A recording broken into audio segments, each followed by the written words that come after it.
वजीर आजम साहब ने कहा, इस तकरीर के बाद अगर इतनी हिम्मत है, इनको शर्म नहीं आती? आज भी इस हुकूमत को लात मारी है इस महंगाई की वजह से। मतलब इनके दिमाग मिली नहीं उन लोगों से, इनके भूसा भरा हुआ दिमाग में। कपड़े उतार कर हम लोगों को दिखाए, जिस्म फरोशी बोलूंगी, क्योंकि अगर इज्जतें बिक्री होती तो सब खरीद लेते हैं। IMF से मुआहदा हुआ है, ये मुल्क के लिए बहुत ज़रूरी है, और ये है वो है, तो मैंने भी कोई तनकीद नहीं करनी थी। अब जाहिर है पाकिस्तान को डिफ़ॉल्ट होता तो नहीं देख सकते, हालांकि गो कि इसमें मेरा कोई हिस्सा नहीं है, तो लेकिन मैंने सिर्फ वज़ीर ख़जाना साहब को एक रिक्वेस्ट करनी थी कि 15 और 25 वाले को तो छोड़ें, मुझे एक 50,000 वाले का बजट बनाकर दिखा दें। आप मुझे बजट बना के दिखा दें, मैं आपको इसको भी मैं आपको वोट दूंगी, और आइंदा आने वाले आपके फैसलों को भी मैं सेकंड करूंगी। तो ये कौन सी बात है कि आप आए, आप जिस दुख तकलीफ और कर्ब से गुजरते ही नहीं हैं, उससे गुजरते ही नहीं हैं, और आप यहाँ पर आके भाषण देते हैं कि ये हमें मुश्किल फैसले करने पड़ेंगे। मुश्किल फैसले अपने लिए करें ना, अपने लिए क्यों नहीं करते? अवाम को सादगी का दर्स दिया जा रहा है। इनके एक एक लिबास और इनकी अशिया जो इस्तेमाल करते हैं, उनकी कीमतों का आपको अंदाजा है? डेली एक फोटो शूट आता था, 15 लाख रुपए का कोट, 10 लाख का जूता, 15 लाख का स्कार्फ। ये एक पाकिस्तान जो डिफॉल्ट हो रहा है, वेंटिलेटर पर है, उसकी आवाम को ये मजाक, एक तस्वीर ट्विटर पर डेली शेयर होती थी। मुझे सिर्फ एक 50,000 वाले के जीने का हक छीन लिया है उन लोगों से।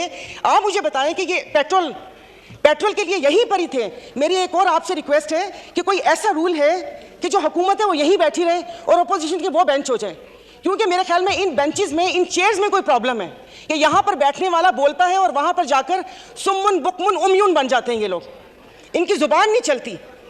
और यही जब मैं वहाँ पर बैठ के हुकूमत पर तनकीद करती थी तो यहाँ पर सब बैठे डेस्क बजाते थे। आज जब मैं यहाँ पर खड़ी होकर हुकूमत पर तनकीद करती हूँ तो उन सबको प्रॉब्लम होता है। तो जनाब स्पीकर, इन्होंने तो यहाँ तकरीर कर दी, इस तकरीर के बाद अगर इतनी हिम्मत है, कल मैं एक ग्रोसरी शॉप तक गई थी, वो भी कोई F6 नहीं गई थी, यहाँ कोई चाइना मार्केट के पीछे कोई दुकान है, वहाँ पर जाकर आप लोगों की तकलीफ, उनकी आंखों से उनका अंदाज़ा लगा लें। मुझे यहाँ पर कल ये करंट डेफिसिट और खुदा जाने क्या क्या बता रहे थे, मैं या आप अपने हल्के में जाकर किसी गरीब आवाम को क्या इनको करंट डेफिसिट बताएंगे कि हमारी अय्याशियों से तुम लोग इस साल तक पहुंचे हो, अब तुम ही लोगों को बर्दाश्त करना पड़ेगा, ये कुर्बानी तुम लोगों को देनी पड़ेगी। लेकिन फिर मैंने सोचा कि कुर्बानी तो हलाल जानवर की जायज़ है, तस्मीन हम हलाल हैं, जिनकी कुर्बानी नहीं है उनकी कुर्बानी जायज़ नहीं है। अब आप देख लेंगे कि यहाँ पर उठते ही जो बोला था, मैं आज इस फोरम पे अपनी पार्टी की तरफ से, मुस्लिम लीग फंक्शनल और सदर पीर पगारा और सदरुद्दीन शाह की तरफ से मैं आप बिलावल साहब को मैं दावत देती हूँ कि आप सिंध से महंगाई मार्च शुरू करें, हम आपके साथ हैं। और मैं अपने एमक्यूएम के भाइयों को भी कहती हूँ कि वो वहाँ से यहाँ आए थे ना कि महंगाई है, तो ये वक्त है अपनी महाजर कौम के सारी गिले दूर करने का, कि तब भी आप लोगों के साथ थे महंगाई के लिए और आज भी इस हुकूमत को लात मारी है इस महंगाई की वजह से। लेकिन हम यहाँ पर बैठ के सिर्फ बातें करेंगे। यहाँ पर मेरी कुछ मेंबरान से बात हुई है, नाम नहीं लूंगी मैं।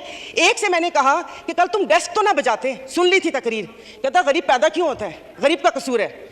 इधर किसी ने मुझे बोला कि मुसलमान को सब्र और शुक्र का दर्स दिया गया है, सब्र शुक्र करें, पूरी दुनिया में महंगाई है।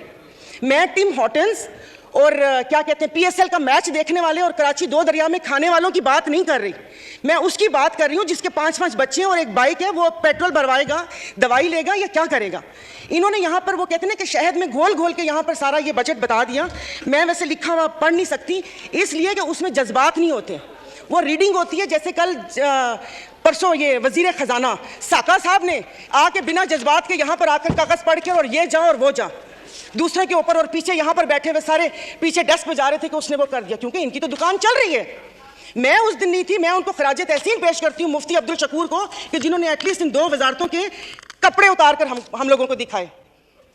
ये ऐसे नहीं होगा। मुझे बताएं कि वो अवाम ही नहीं रहेंगी तो आप लोग हुकूमत किस पे करेंगे। और बिजली की बात कर रहे हैं तो आप मुझे बताएं कि IPPs के मुआहदे किसने किए थे। IPPs के मुआहदे तो इन्होंने किए। स्पीकर साहब, आपकी तवज्जो चाहूंगी, कल उन्होंने कहा कि हुकूमत जैसे ही संभलने वाली थी तो सैलाब आ गया। तो जनाब स्पीकर, मुझे माफ़ कर दीजिए, जिस वक्त सैलाब आया तो उस वक्त तो हम अपनी जिंदा दिली का सबूत दे रहे थे। 75 करोड़ आवाम के खून पसीने और टैक्स की कमाई से हम यहाँ पर तकरीबात कर रहे थे। और मज़े की बात है, प्लीज़, मतलब मैं बहुत आराम से बात कर रही हूँ, कोई तंज नहीं करूँगी, कि अभी आइन की तकरीबात का आगाज़ हुआ है। क्या आइन के आर्टिकल 3 आई थिंक 27 या 35, 36 आगे, क्या उस पर यह रियासत पूरा उतरती है? क्या हमारी जानो माल की हिफाजत है यहाँ पर? हमें बुनियादी सहूलतें मुयस्सर हैं यहाँ पर? मतलब हम लोग इतने नाक के पक्के हैं कि उस पर वो करके आइन की बात कर रहे हैं। मैं किससे आज़ादी मांगूँ? क्या गोश्त खाने के लिए हमने आज़ादी मांगी थी कि खुला गोश्त यहाँ पर खाने को मिल जाए? उसके अलावा तो कुछ भी नहीं है। और मुझे माफ कर दीजिएगा कि उस कश्मीर वाले दिन में यहाँ पर ना वजीर आजम थे, ना वजीर खारजा थे, ना दिफा मिनिस्टर थे, और ये यहाँ पर कश्मीर का वो हो रहा था। और जो मोदी की कहानी सुना रहे थे, मुझे तो एक सेकंड के लिए, मैं तो उस वक्त आई थी, मैं समझी कि आप शायद यहाँ के हालात सुना रहे हैं। मुल्क को पता नहीं आप लोगों ने कहाँ से कहाँ पहुँचा दिया। जनाब स्पीकर, अभी वजीर आजम साहब ने कहा था कि ये जो थर कोल है ये गेम चेंजर होगा, उसके ऊपर तो टैक्स लगा दिया, वो क्या गेम चेंजर होगा। 2 हफ्ते पहले, 1 हफ्ते में 4 खुदकुशी हुई है। और मैं इस ऐवान के सामने कहती हूँ कि ठीक है, मेरे हस्बैंड वेल ऑफ हैं, बट मैं एक मिडिल क्लास फैमिली से हूँ। मेरे भाई ने परसों मुझे मैसेज किया और उसने बोला कि दुआ करो कि मैं मर जाऊं। और वो सिर्फ एक मेरा भाई नहीं है, मैं पूरे अपने जो भाई जिनका राब्ता मुझसे नहीं है, मैं उनकी मैं बात कर रही हूँ।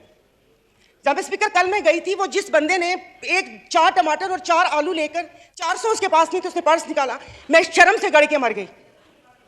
272 लीटर पेट्रोल आप लोगों ने मुश्किल करनी है तो आप V8 और बड़ी बड़ी ग्रैंड क्रूजर को 500 लीटर पेट्रोल देना, गरीब को आप नहीं वो करें। दवाइयां तो वो दवाई नहीं मिलती, सरकारी अस्पताल का आपने हाल देख लिया। मैं प्लीज आप मार दें, आप प्लीज मार दें। ये मेरी बहन पीछे बैठी हो तो पीछे ही बैठी रहो, अगली दफा की टिकट नहीं मिलेगी अगर ज्यादा ऑनरेबल स्पीकर, मतलब इनके दिमाग मिली हुई उन लोगों से, इनके भूसा भरा हुआ दिमाग में, तो चली जाएगी यहाँ से। तो हम बदमाशियों को मार देना कि इस मुश्किल हालात में भी जीने की ख्वाहिश रखते हैं, ये बदमाशी नहीं है तो और क्या है। इज्जतें नीलाम हो, अभी तो पहले किसी ने मुझे कहा कि आगे क्या होगा, बच्चे तो बिकते थे, इज्जतें भी नीलाम होती थी। आई एम सॉरी, भले आप एक्सपेंस कर दीजिएगा अल्फाज, पहले ढके छुपे होती थी, अब खुलेआम होंगी। और मैं इज्जत नहीं बोलूंगी, जिस्म फरोशी बोलूंगी, क्योंकि अगर इज्जतें बिक रही होती तो सब खरीद लेते, फिर बिल लाने की जरूरत ना पड़ती कि इज्जत दो हमें। सब यहाँ पर बैठे हुए इज्जतें खरीद लेते अगर इज्जत बिक रही होती। तो आप मुझे बताएं कि कोई लाए अमल दे दें कि अगले 5 साल तक ये मुश्किल हालात बर्दाश्त कर लो, या 10 साल तक बर्दाश्त कर लो, तो फिर भी तसल्ली हो कि ठीक है मैं नहीं रही तो ठीक है, मेरे बच्चे उसमें रहेंगे।